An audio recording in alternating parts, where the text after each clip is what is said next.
Vaiko ji, MDMK. Mr. Vice Chairman, sir. 3 minutes, Vaiko ji, please. I am so thankful to you for giving me this opportunity to participate in the discussion on the economic situation in the country. India's current GDP is 3.75 trillion US dollars, which the present BJP government claims it would go to 5 trillion in 2025. But who will be benefited by this growth? It is a jobless growth. Unemployment is increasing. As on October 2023, it is 10.505%. The educated unemployed youth in the country are struggling to get employment opportunities. We are witnessing every year 1 crore job loss in our country, and the wages of the workers are falling drastically. We are witnessing the continuing agrarian crisis. You have promised doubling the farmers' income, but unfortunately, farmers' income did not get doubled, but at the same time, suicides of the farmers got doubled.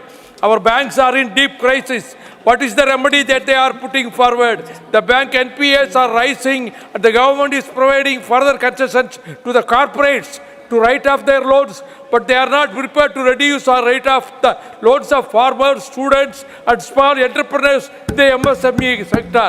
This country has also faced inflationary pressures over the years, influencing the current unemployment rate in India. High inflation rates can erode the purchasing power of consumers, leading to reduced demand for goods and services. This can have a cascading effect on business, resulting in cost-cutting measures, including layoffs and hiring and firing jobs, leading to higher unemployment rates. Already there is a decline growth of 4.3% against 15.5% year over year in trade, transport, hotels and communications industry. As I said, inflationary pressures lead to price rise in the essential commodities. Raw cotton prices increase in the inputs for agriculture and livestock. Higher GST rate for common items are reducing the purchasing power of the common man.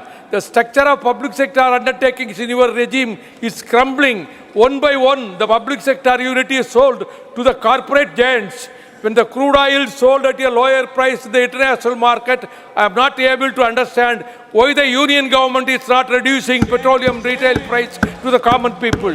The price of LPG has been increased manifold in the last 2 years, and it is now beyond the affordability of the poor people. You have a scheme called Ujjwala, but how many people are registered in that scheme? And in that also you have restricted the number of cylinders in the year. So the government should bring down the price of petrol, diesel and LPG, keeping the interests of the common man. The spinning industry in Tamil Nadu has been facing unprecedented losses for several months. For the first time in the last 20 years, exports of yarn and textiles have declined by around 28%.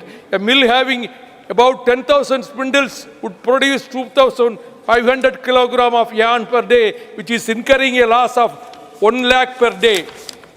The structure of state finance is also very much affected.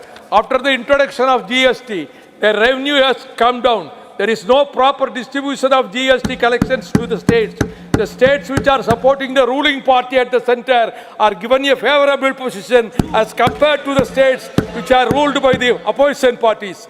Our state, Tamil Nadu, is not getting its rightful due from the... 1 minute, sir. From the GST collections despite demands from the state government. The recent michaung cyclone has created havoc on the coastal districts of Tamil Nadu apart from Andhra Pradesh. Our fishermen have lost their livelihood for the last 6 days. Their boats and nets have been washed away. The farmers have lost their standing crops due to waterlogging. In the city of Chennai, the whole city was submerged due to unprecedented heavy rains for the last 2 days. Though the state government is doing its best by providing shelter and food at the community centers for the people living in the low-lying areas, it is the due fury of mutual nature which is a big challenge. Conclude. The union government should rescue and relief materials and financial assistance to the state without delay. Very important point. धन्यवाद.